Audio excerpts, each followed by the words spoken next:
Meus irmãos, vamos abrir a palavra de Deus em 1 aos Coríntios, primeira carta de Paulo aos Coríntios, capítulo 1, versículos 1 a 3. 1 aos Coríntios 1, de 1 a 3.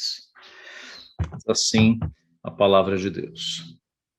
Paulo, chamado pela vontade de Deus para ser apóstolo de Jesus Cristo, e o irmão Sóstenes, a igreja de Deus que está em Corinto, aos santificados em Cristo Jesus, chamados para ser santos, com todos os que em todo lugar invocam o nome de nosso Senhor Jesus Cristo, Senhor deles e nosso. Graça a vós outros e paz da parte de Deus, nosso Pai, e do Senhor Jesus Cristo. Vamos orar para receber a palavra do Senhor. Pai Santo, nós te somos gratos pelo privilégio que temos de buscar a tua face, buscar o teu nome. Te agradecemos, Pai, porque o Senhor tem preservado a tua igreja. Te agradecemos pela comunhão que podemos ter entre irmãos e com o Senhor. Te agradecemos por tua palavra que nos alimenta, que é meio de graça, pela oração. Te agradecemos, Pai, porque podemos iniciar este dia e esta semana buscando ao Senhor, ouvindo a tua voz, louvando o teu nome. E te pedimos, Pai, agora a tua graça, a tua misericórdia, quando abrimos a tua santa palavra, para que possamos entendê-la, que o teu Santo Espírito, Pai, abra a nossa mente, os nossos olhos, o nosso coração, e aplique a tua palavra, Pai, no nosso coração. Reconhecemos a nossa limitação, Pai, tanto de quem fala quanto dos que ouvem, mas reconhecemos o poder do teu Santo Espírito, a tua palavra, ó Pai, que não volta vazia, e a operação do teu Espírito de convencimento, de santificação, de fazer com que nós entendamos, Pai, aquilo que se discerne espiritualmente. Ajuda-nos, então, a termos agora olhos que vejam a tua mensagem para a nossa vida, que possamos crescer em conhecimento e que este conhecimento, Pai, se transforme em prática, em testemunho, em anúncio do teu evangelho. Cuida da tua igreja espalhada por este país, abençoa-nos, é o que nós pedimos em nome de Jesus. Amém. Meus irmãos, continuando então a nossa exposição do Novo Testamento em ordem cronológica, nós chegamos agora à carta que Paulo escreveu aos irmãos que estavam na igreja de Corinto. E antes de nós entrarmos nesta carta, então, convém que nós entendamos um pouco e a conheçamos ainda que panoramicamente. Esta é a quarta carta que Paulo escreveu. As três primeiras foram a carta aos Gálatas, que foi a primeira, e as outras duas, 1 Tessalonicenses e 2 Tessalonicenses, nesta ordem. Tudo indica que Paulo escreveu esta carta aos irmãos de Corinto no ano de 55 depois de Cristo. E essa carta foi escrita basicamente por três motivos. Três coisas levaram Paulo a escrever esta carta, divinamente inspirado pelo Espírito Santo. A primeira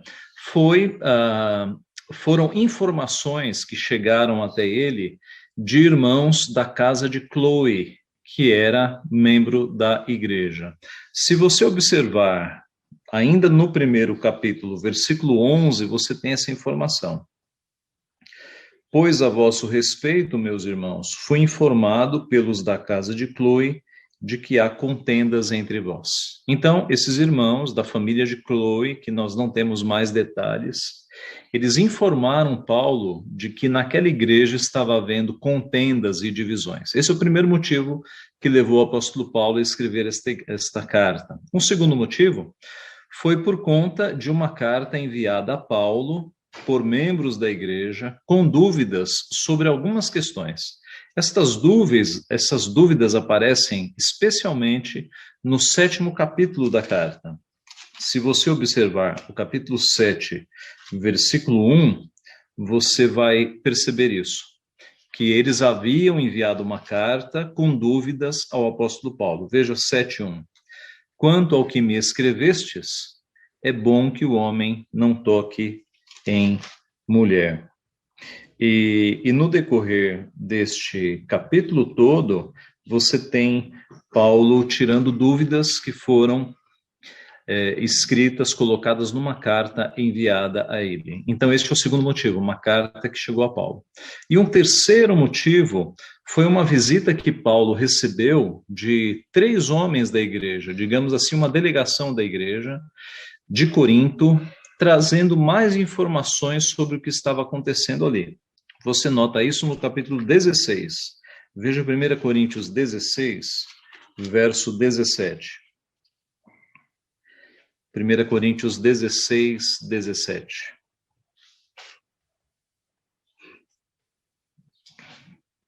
Alegro-me com a vinda de Estéfanas e de Fortunato e de Acaico, porque estes supriram o que da vossa parte faltava. Então, esta delegação, ela trouxe mais informações. Então, baseado nisso tudo, foi que o apóstolo Paulo escreveu esta carta.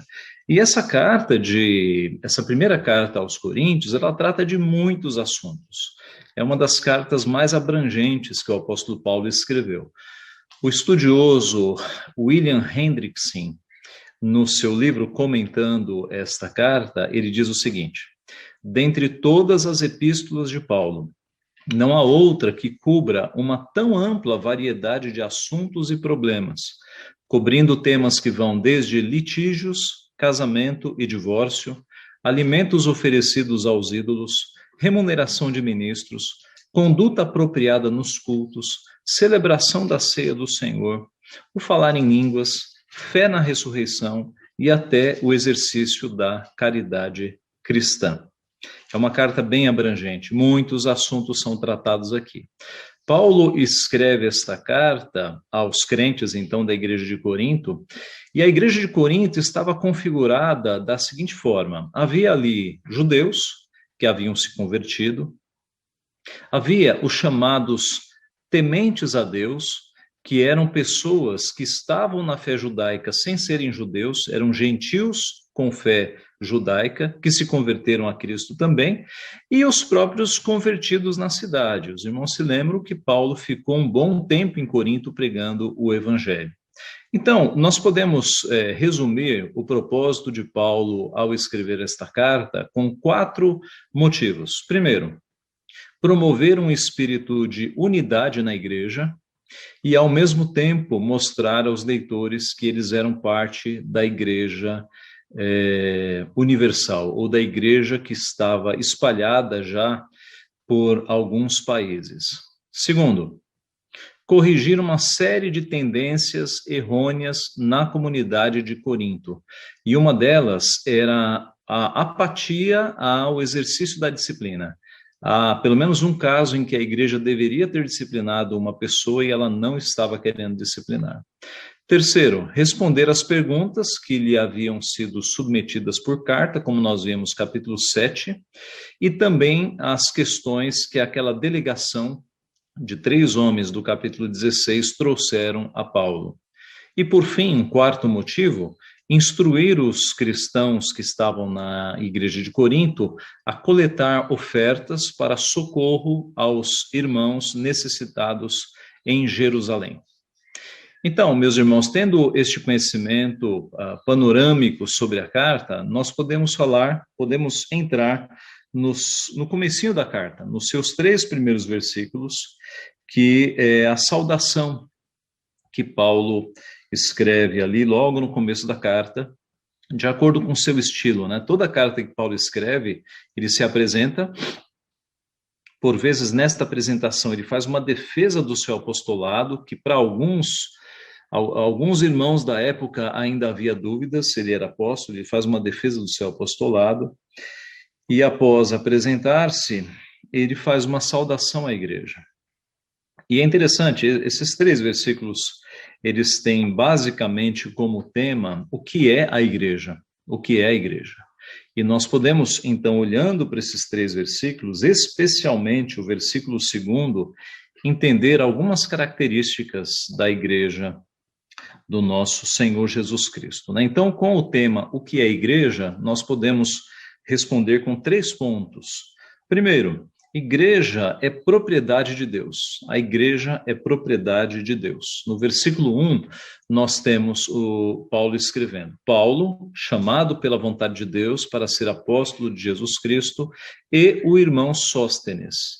A carta começa, então, com a identificação do remetente, que é Paulo, e a sua qualificação: chamado pela vontade de Deus para ser apóstolo de Jesus Cristo. Note que Paulo não era um apóstolo autodenominado, né? Não foi ele que trouxe para si o título de apóstolo, mas ele foi chamado pela vontade de Deus para ser apóstolo. Paulo era um apóstolo nascido fora de tempo, como ele mesmo diz. Algumas versões da Bíblia em português trazem como um temporão, né? Um nascido fora de tempo. Ele mesmo se define assim no capítulo 15 dessa carta, capítulo 15, verso 7.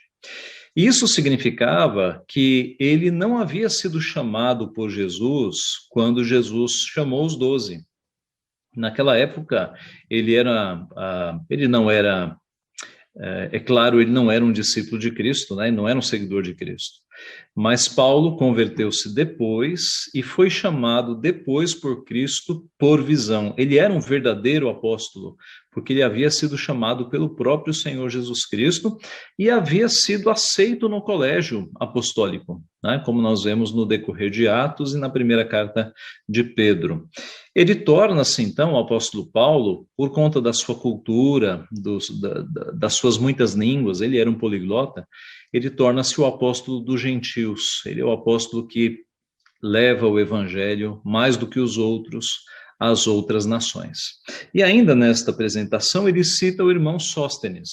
Esse Sóstenes nós não temos muita informação, mas os estudiosos, pelas poucas informações, nos traçam um perfil de que ele era um cooperador de Paulo, alguém muito conhecido dos irmãos de Corinto, e ele é um cooperador e está ajudando o apóstolo Paulo no envio desta carta. No versículo 2, então, nós temos o nosso ponto aqui central quando nós dizemos que a igreja é propriedade de Deus. A carta é endereçada à igreja de Deus que está em Corinto. Note, a igreja de Corinto, nossos irmãos em Corinto, são chamados de igreja de Deus. Igreja de Deus. A igreja como propriedade de Deus. Quando nós falamos em igreja, irmãos, nós não estamos pensando no nosso salão de cultos. O conceito de igreja no Novo Testamento é de que a igreja é o corpo dos fiéis, é o corpo daqueles que seguem a Cristo. Então, não importa se nós estamos reunidos numa construção que nós chamamos templo, se nós estamos reunidos num local rural com apenas uma tenda e nós estamos ali louvando a Deus. Não importa se estamos reunidos num momento de perseguição, numa caverna, num lugar escondido.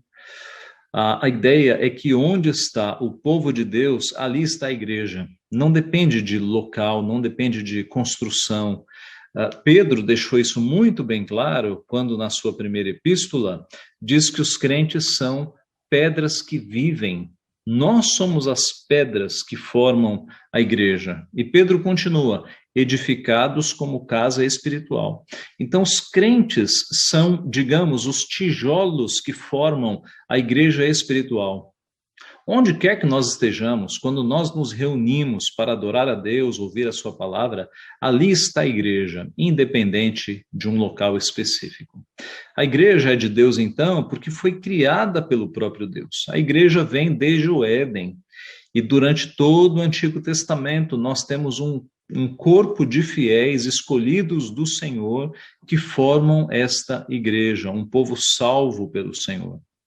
A igreja é de Deus porque ele a comprou com o seu próprio sangue, desde o Antigo Testamento. Os nossos irmãos do Antigo Testamento são beneficiários do sangue de Cristo que morreu na cruz do Calvário. E em Atos 20, 28, nós temos a informação que Deus comprou a igreja com o seu próprio sangue. Deus, lá em Êxodo, capítulo 19, versos 5 e 6, falou por boca de Moisés: agora, pois, se diligentemente ouvirdes a minha voz e guardardes a minha aliança, então sereis a minha propriedade peculiar dentre todos os povos. Porque toda a terra é minha, vós sereis reino de sacerdotes e nação santa. Muitos séculos depois, Pedro repete basicamente a mesma mensagem às igrejas da Ásia, num contexto não mais judaico. 1 Pedro 2, 9 e 10. Vós, porém, sois raça eleita, sacerdócio real, nação santa, povo de propriedade exclusiva de Deus, a fim de proclamardes as virtudes daquele que vos chamou das trevas para a sua maravilhosa luz. Vós sim, que antes não erais povo, mas agora sois povo de Deus, que não tinhas alcançado misericórdia, mas agora alcançastes misericórdia. Então observe como são basicamente as mesmas palavras. Deus diz por boca de Moisés: vós sereis minha propriedade peculiar. Pedro repete: povo de propriedade exclusiva de Deus. Moisés: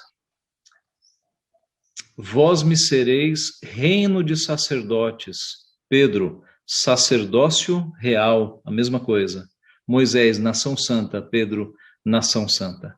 Observe então que as mesmas palavras que são ditas num primeiro momento ao povo de Israel lá atrás, agora são repetidas aos gentios das igrejas da Ásia e a nós de uma maneira geral, com as mesmas informações e afirmações. Nós somos povo de propriedade exclusiva de Deus. A igreja é propriedade de Deus. E aqui, meus irmãos, o ponto muito interessante é que Corinto é a igreja mais problemática do Novo Testamento. E você já deve ter percebido isso.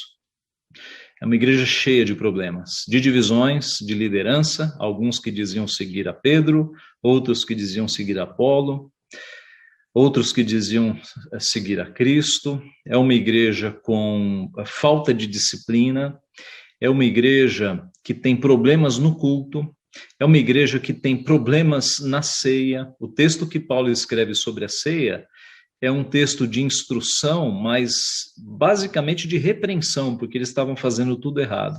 E mesmo assim, mesmo com tantos problemas, ela é chamada Igreja de Deus. Igreja de Deus. Esse é o ponto que eu queria chamar a atenção como explicação aqui para os irmãos. Essa expressão, Igreja de Deus, atribuída a Corinto, deveria nos ensinar a tolerância. Alguns de nós somos muito duros nos julgamentos. Alguns de nós olhamos para igrejas menos puras e já achamos que não são igrejas. A igreja de Corinto tinha tantos problemas e mesmo assim ela é chamada Igreja de Deus. A igreja de Corinto, nós podemos dizer, é uma das igrejas menos puras do Novo Testamento, mas mesmo assim ela é chamada Igreja de Deus. Então, se você olha para uma igreja que tem problemas, mas que tem o mínimo do evangelho sendo pregado ali você tem uma Igreja de Deus. E aqui eu estou quase parafraseando João Calvino. É ele quem diz isso, que se numa igreja você tem o evangelho, o mínimo do evangelho sendo pregado, o mínimo de características de igreja de Cristo, ali você tem uma igreja menos pura, mas ainda é uma igreja. Então não diga que não é igreja. Não olhe para as igrejas ao redor e se elas não se enquadram na tua visão de uma igreja perfeita, não diga que não são igrejas, porque ali você tem irmãos por quem Cristo morreu. Então, eu repito, com todos os problemas, a igreja de Corinto é chamada Igreja de Deus. E isso nos ensina a sermos mais tolerantes com irmãos e com igrejas que têm os seus problemas. Aliás, irmãos, a nossa igreja tem os seus problemas também. Nós não podemos ser fariseus e hipócritas em achar que a nossa igreja é perfeita. Não é, temos muitos problemas. Então, vamos entender isso. Igrejas têm seus problemas, têm seus pecados, mas se o evangelho está sendo anunciado ali com fidelidade, com firmeza, se as pessoas estão amando a Cristo e seguindo a Cristo, ali é uma igreja de Deus. Então, este é o primeiro ponto. A igreja pertence a Deus, é a sua propriedade particular. Uma segunda verdade que nós encontramos aqui no texto é que a igreja é santificada por Cristo. A palavra que é a sequência do nosso texto, né? A igreja de Deus que está em Corinto, aos santificados em Cristo. A palavra santificados aqui, tanto na língua portuguesa, como na língua em que foi escrita a carta, foi escrita em grego, aponta para uma ação completa que foi finalizada no passado. A ideia é que em Cristo, os crentes daquela igreja haviam sido separados do mundo para servirem a Deus. Aos santificados em Cristo Jesus, dá a ideia de que em um momento no passado, a igreja de Cristo, a igreja invisível, a igreja que é composta dos eleitos de todos os tempos e todas as épocas, ela foi santificada, ela foi separada, ela foi justificada. O sacrifício de Cristo justificou os seus eleitos, os salvou e os separou para uma vida nova. Este é o sentido de santificados ou separados em Cristo Jesus. Nesta carta, no capítulo 6, verso 11, o apóstolo Paulo diz: tais fostes alguns de vós, mas vós vos lavastes, mas fostes santificados, mas fostes justificados em o nome do Senhor Jesus Cristo e no Espírito do nosso Deus. Eu creio que vocês leram este texto no culto familiar nesta manhã. Em Atos, capítulo 20, verso 32, nós lemos: agora, pois, encomendo-vos ao Senhor e à palavra de sua graça, que tem o poder para vos edificar e dar herança entre todos os que são santificados. Santificados aqui no mesmo sentido de um ato que foi feito no passado na cruz. E Atos 26, 18, para lhes abrires os olhos e os converteres das trevas para a luz e da potestade de Satanás para Deus, a fim de que recebam eles remissão de pecados e herança entre os que são santificados pela fé em mim. Então note que nós fomos separados por Cristo, nós fomos salvos e separados por Cristo na sua morte. E tanto que nós somos chamados na Bíblia de santuários de Deus agora. Nós somos santuário de Deus, habitação de Deus. Nesta carta, no capítulo 3, verso 17, Paulo escreve: se alguém destruir o santuário de Deus, Deus o destruirá. Porque o santuário de Deus, que sois vós, é sagrado. Observe, o santuário de Deus, que sois vós, é sagrado. E em 1 Coríntios 6,19, acaso não sabeis que o vosso corpo é santuário do Espírito Santo que está em vós, o qual tendes da parte de Deus, e que não sois vós, de vós mesmos? Observe que nós, santificados, separados por Cristo, agora somos casa espiritual, somos santuários de Deus. De forma que os nossos filhos também, nascendo na família da aliança, sendo incluídos no povo de Deus pelo batismo, também são declarados santos. Paulo escreve isso no capítulo 7, verso 14. Porque o marido incrédulo é santificado no convívio da esposa, e a esposa incrédula é santificada no convívio do marido crente. Doutra sorte, os vossos filhos seriam impuros, porém agora são santos. Observe que os nossos filhos, que nascem na família da aliança e que são devidamente incluídos na igreja visível pelo batismo, são chamados santos também. Então, a igreja é santificada, separada por Cristo para uma nova vida. Observe que se nós somos separados por Cristo para uma nova vida, nós não podemos mais viver como nós vivíamos antes, sem esperança, sem confiança, com medo. Não podemos mais viver assim. Nós fomos separados por Cristo para uma nova vida. Não podemos viver sem freios, sem limites, sem domínio próprio. Não podemos viver sem amor ao próximo, sem boas obras, sem obras de misericórdia, Se Cristo nos separou para Ele, não podemos mais viver sem transformação de pensamentos, sem luta contra o pecado, sem modificação nas nossas palavras, sem renovação dos nossos temperamentos, sem mudar nossas respostas quando nós somos insultados. Nós não podemos mais viver sem anunciar a Cristo, com palavras e sem palavras, com testemunho. Não podemos viver sem fazer diferença na sociedade e sem contribuir para o avanço do reino. Então, se nós fomos separados por Cristo, nós temos que viver como discípulos de Jesus Cristo. Esse é o segundo ponto que nós vemos aqui. Então, a igreja, além de ser propriedade de Deus e santificada por Cristo, ela é também, em terceiro e último lugar, convocada a ser santa. O texto nos diz, verso 2, a igreja de Deus, que está em Corinto, aos santificados em Cristo, Jesus, chamados para ser santos. A igreja é chamada, é convocada a ser santa, é o nosso terceiro ponto, ela é convocada a ser santa. Talvez você se pergunte, mas pastor, nós não acabamos de ver que nós já somos santificados em Cristo? Como é que Paulo escreve na sequência que nós somos chamados para ser santos? Nós já não fomos santificados? Irmãos, notem a riqueza das Escrituras. Na primeira sentença, ele disse que nós já fomos santificados por Cristo. Cristo morreu e nos justificou. Diante do tribunal de Deus, já estamos justificados, já somos vistos com a capa de justiça de Cristo sobre nós.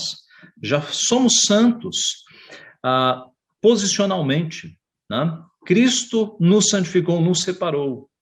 Porém, como a obra da redenção, ela só se completa no plano de Deus com a ressurreição dos corpos, nós ainda estamos num processo de santificação.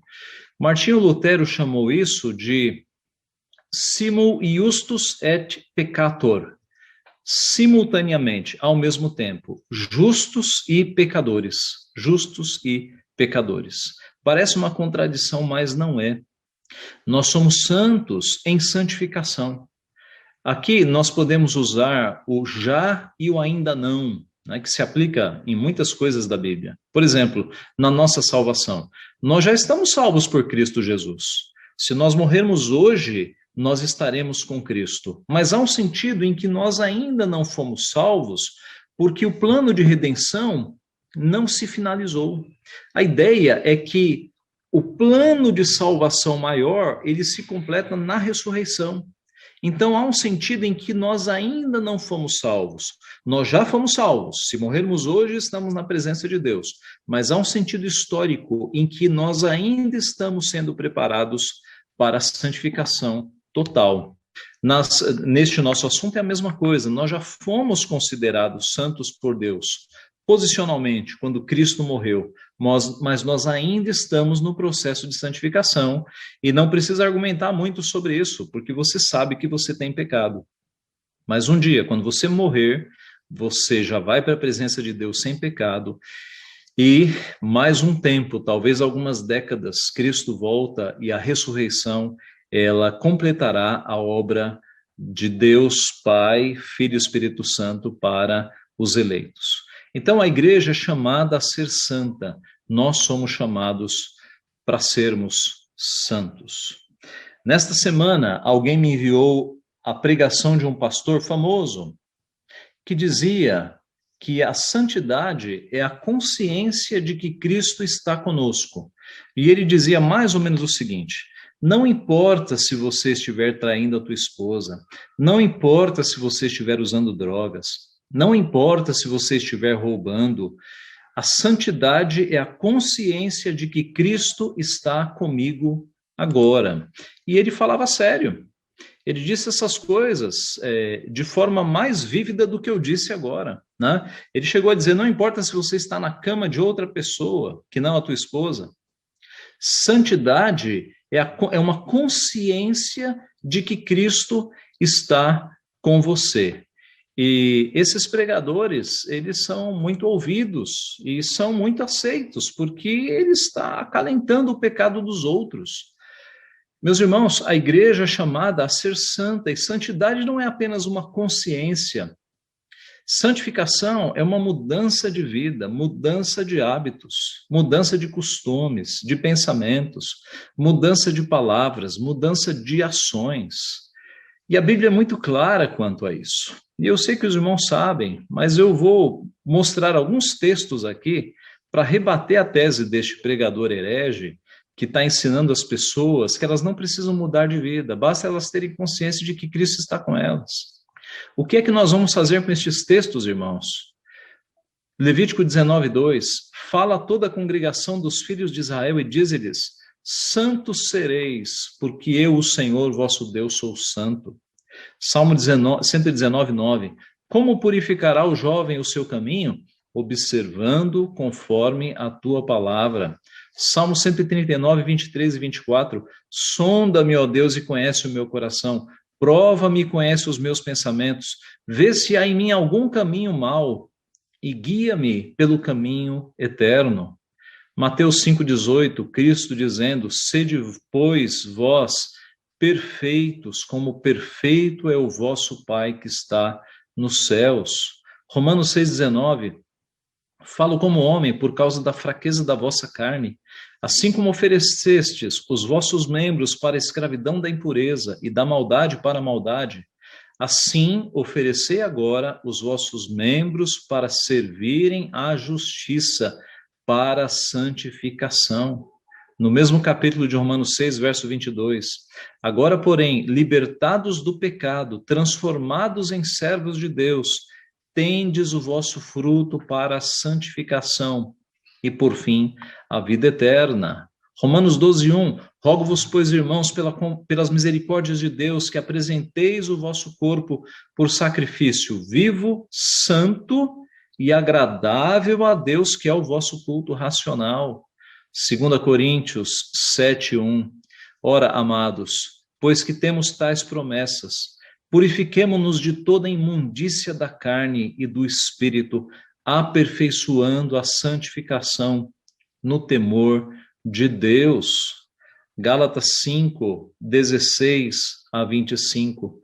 Digo, porém, andai no espírito e jamais satisfareis a concupiscência da carne, porque a carne milita contra o espírito e o espírito contra a carne, porque são opostos entre si, para que não façais o que porventura seja do vosso querer.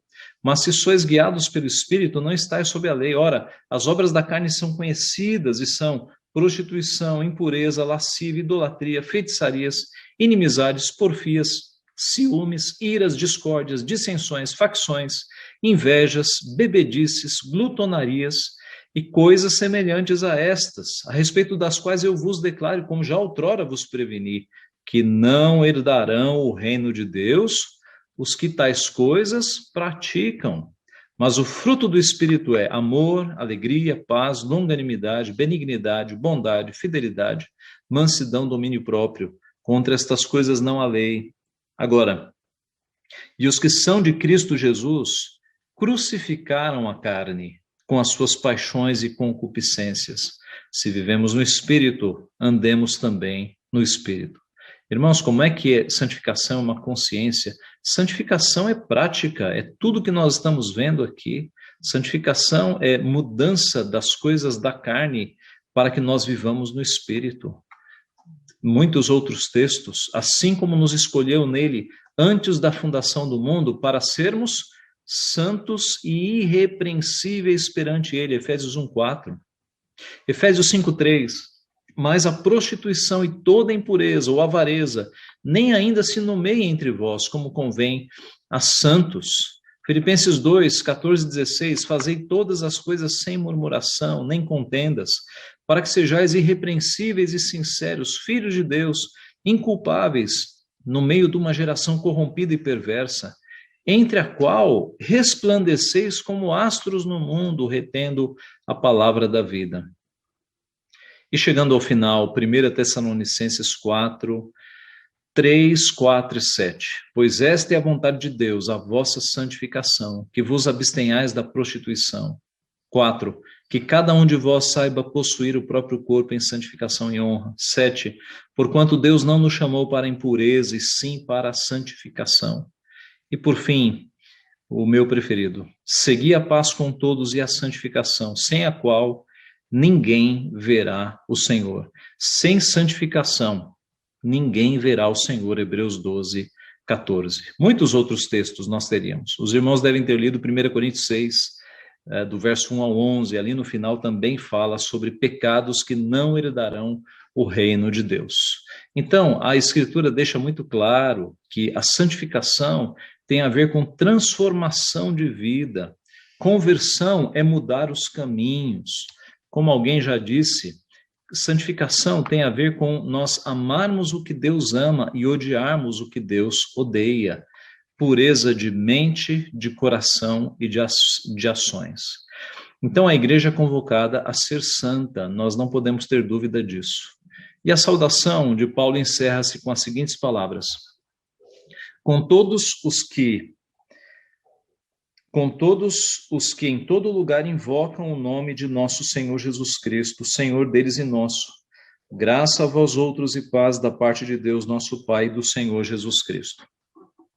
Essa primeira parte, quando diz com todos os que em todo lugar invocam o nome do Senhor Jesus Cristo, Senhor deles e nosso, é um ensino à igreja de Corinto de que eles não estão sozinhos. A igreja de Cristo está em todo mundo.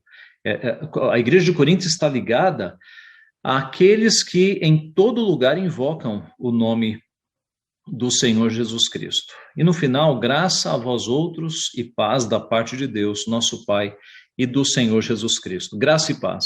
Primeiro vem a graça e, por consequência, nós temos a paz. Concluindo, meus irmãos, a igreja é propriedade de Deus, é santificada por Cristo e é chamada a ser santa. Que este conhecimento, então, nos leve a ter mais confiança em Deus, pois somos dele, propriedade exclusiva dele. Nos leve a ter mais certeza da salvação, porque Cristo morreu de uma vez por todas para que nós fôssemos salvos, separados, e nos leve a uma vida de santificação, porque foi para isso que nós fomos salvos, para ter uma vida de santificação. Que Deus assim nos abençoe. Amém.